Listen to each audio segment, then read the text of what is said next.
क्या आपने Nazca lines के बारे में सुना है?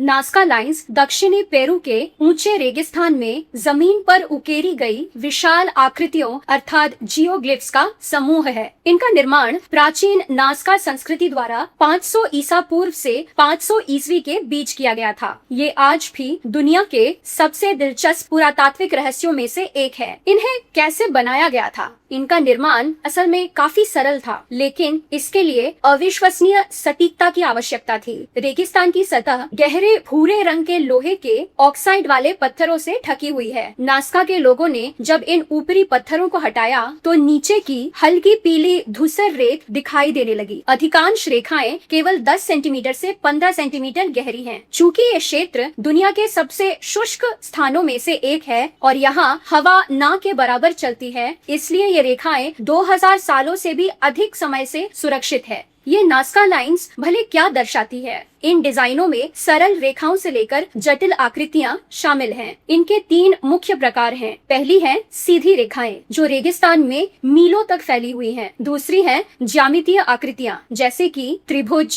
समलंब अर्थात ट्रापेजॉइड्स और घुमावदार स्पाइरल्स। तीसरी है चित्रालेख अर्थात पिक्टोग्राफ्स। यहाँ पर जानवरों के 70 से भी अधिक चित्रण हैं, जिनमें शामिल है हमिंग बर्ड, बंदर, मकड़ी, कॉन्डोर और एस्ट्रोनॉट, जो है पहाड़ी पर बनी एक अजीब मानवीय आकृति। इन्हें भला क्यों बनाया गया था? चूंकि इनमें से अधिकांश डिजाइन इतने बड़े हैं कि उन्हें केवल ऊंचाई से ही पूरा देखा जा सकता है, इसलिए उनके उद्देश्य पर हमेशा बहस होती रहती है। इनके बनाए जाने के पीछे वैज्ञानिकों के 3 सिद्धांत हैं। पहला सिद्धांत है खगोल विज्ञान। ये आकृतियां एक विशाल वेधशाला अर्थात ऑब्जर्वेटरी के रूप में कार्य करती होंगी, जो आकाश में उन स्थानों की ओर इशारा करती थी जहाँ सूर्य और तारे उदय या अस्त होते थे। दूसरा सिद्धांत है जल अनुष्ठान अर्थात वाटर रिचुअल्स, और ये सबसे आधुनिक मान्य सिद्धांत है। नाज़का लोग भीषण रेगिस्तान में रहते थे। ये रेखाएं संभवतः देवताओं से वर्षा की प्रार्थना करने के लिए उपयोग किए जाने वाले पवित्र मार्ग थे। तीसरा सिद्धांत है मानचित्रण या मैपिंग। कुछ शोधकर्ताओं का मानना है कि ये रेखाएं जमीन के नीचे मौजूद जलभृतों अर्थात अंडरग्राउंड एक्वीफर्स के स्थान को दर्शाती है। हालांकि स्थानीय लोग इनके बारे में जानते थे, लेकिन इन रेखाओं को अंतर्राष्ट्रीय प्रसिद्धि 1920 और 30 के दशक में मिली, जब कमर्शियल पायलटों ने इस क्षेत्र के ऊपर उड़ान भरना शुरू किया।